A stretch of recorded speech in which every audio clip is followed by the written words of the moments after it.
quel est ton pick pour le 5e choix de la draft 2024 du Basket Lab des moins de 25 ans.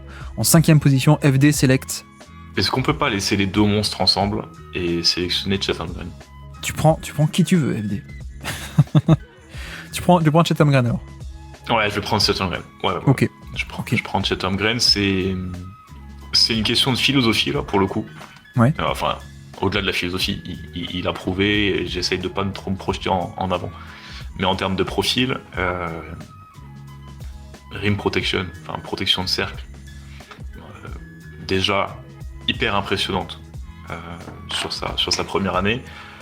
En plus de ça, offensivement, il t'apporte un mix de spacing, de mouvement, de pose d'écran, de playmaking. Je sais, playmaking, c'est pas forcément le mot pour lui, mais au moins de connexion. Tu vois, c'est un joueur qui n'arrête pas l'attaque. C'est un joueur qui continue le mouvement, qui amplifie les décalages. Mais c'est pas lui qui fait du playmaking, c'est pas lui qui crée.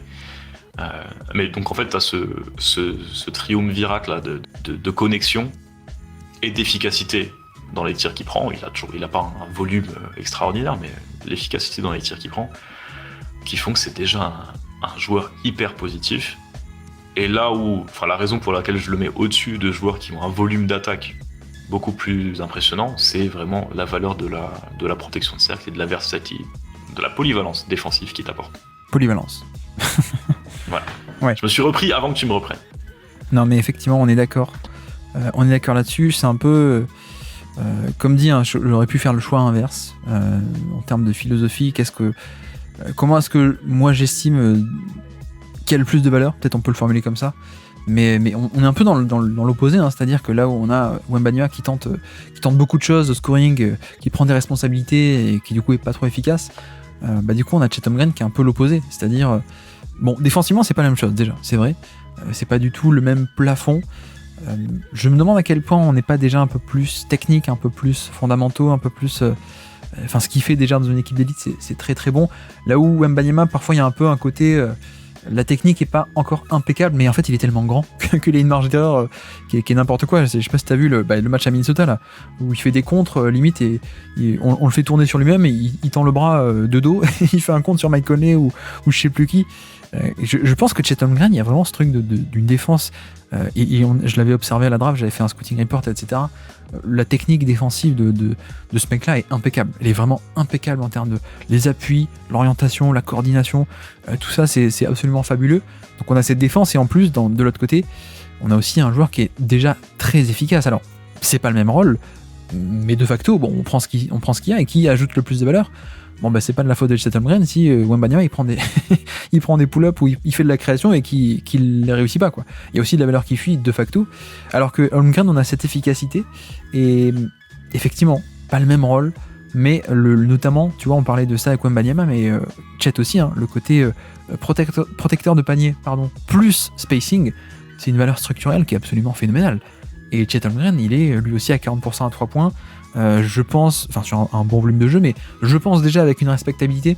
On verra en playoff, mais je trouve pas qu'on soit, tu vois, déjà en saison régulière, sur le joueur qu'on laisse shooter, quoi. Je pense qu'il est déjà défendu, son pick and pop fait déjà du mal face à certains schémas défensifs. Donc oui, c'est la version de Wembanyama en moins génial, moins potentiel fou à long terme, parce que pas la même mensuration, etc. Mais qui en un sens est dans un rôle déjà plus établi, plus limité, mais déjà très impactant en fait. Ouais, totalement. Et je pense que tu vois l'effectif d'OKC met vraiment ses valeurs en qualité. Mais vraiment ses qualités en valeur, quitte à le brider un petit peu sur les choix qu'il fait. Mais on peut déjà un petit peu plus le projeter dans des équipes compétitives. Et alors c'est marrant parce que du coup, tu avais Chet Holmgren. Tu t'avais un ordre déjà établi par rapport au Wembanyama avant ou pas? Ou t'attendais de voir qu'est-ce qui se passait à la draft? Non, j'avais Holmgren et Wembanyama dans mon 4, dans mon tir de 4 à 7, quoi. Ok.